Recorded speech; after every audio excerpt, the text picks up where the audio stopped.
Ito yung mga blanco. Hindi mo na nagpas ilo with blank. Sa special episode ng podcast na Basta Dabawenyo, may mga pinuna si dating Pangulo Rodrigo Duterte sa hawak nilang kopya ng Bicameral Conference Committee report ng 2025 National Budget.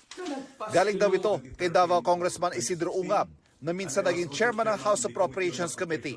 Puna ni Ungab, 13 pahina sa Bicam report ng 2025 budget ang may mga blanco sa halaga ng nakalaang pondo. Gaya raw nitong pondo ng NIA o National Irrigation Administration at PCA o Philippine Coconut Authority, BIFAR o Bureau of Fisheries and Aquatic Resources, pati ang pondo sa small-scale irrigation projects at sa agricultural machines, equipment and facilities. Karamihan daw sa mga may blanco nasa pondo ng Department of Agriculture.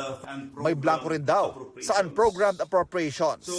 Ang Bicam report ang resulta ng pagtutugma ng magkaibang bersyon ng Kamara at Senado ng panukalang national budget. Niraratify ang Bicam report ng Kamara at Senado saka isusumite sa Pangulo para mapirmahan. Kapag napirmahan ang General Appropriations Bill o GAB, magiging General Appropriations Act o GAA. So the House and the Senate ratified defective Bicam report.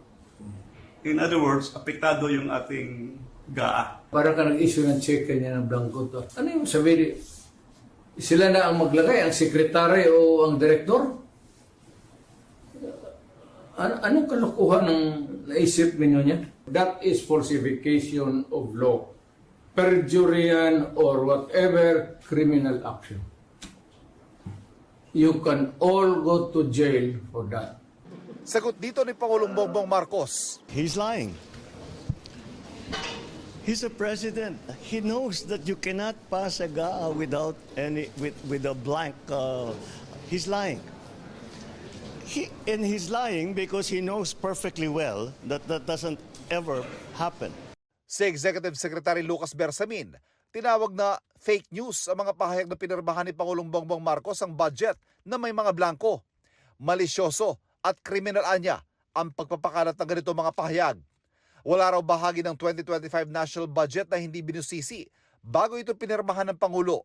Kahit sino raw tumingin sa 2025 national budget na pwede i-check sa website ng Department of Budget and Management, makikitang walang proyektong blanco ang appropriations. Sa kasaysayan ng buong Pilipinas, hindi pinapayagan na magkaroon ng item ang GAA nang hindi nakalagay kung ano yung project at saka ano yung gastos, ano yung pondo.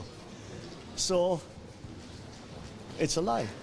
Ayon din sa DBM, sa ilalim ng saligang batas, ang General Appropriations Bill o GAB at hindi ang Bicam report ang isinusumite sa Pangulo para pirmahan o i-veto. Ang bill na inihain sa Pangulo, kompletong dokumento raw, walang blanco o nawawalang detalye.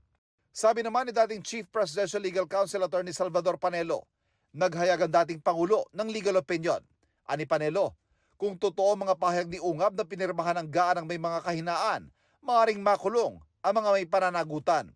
Tanong naman ni Ungab, kung may blankong item sa Bicam report na pinalabasihan ng mga numero nakalagay sa General Appropriations Act, paanong nakompleto ang GAA? Bakit daw pumirma ang mga miyembro ng Bicam sa anyay depektibong report? Bakit daw ito niratify ng Kongreso? At bakit daw pinirmahan ng Pangulo? Posible raw sumama si Ungab sa mga petitioner na hihilingin sa Korte Suprema na ideklarang invalid at unconstitutional ang 2025 budget. Sa ngayon, inihahanda na raw ng mga abogado ang isasampang reklamo tungkol dito. Nauna nang sinabi ng Malacanang na kumpiyansa sila sa naisabata sa GAA, pero hindi naman daw nila mapipigilan kung may kumwestiyon ito sa Korte Suprema. Para sa GMA Integrated News, Ivan Mayrina ang inyong saksi.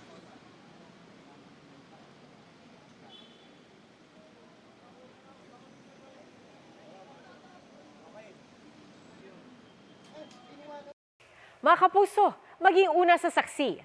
Mag-subscribe sa GMA Integrated News sa YouTube para sa iba't ibang balita.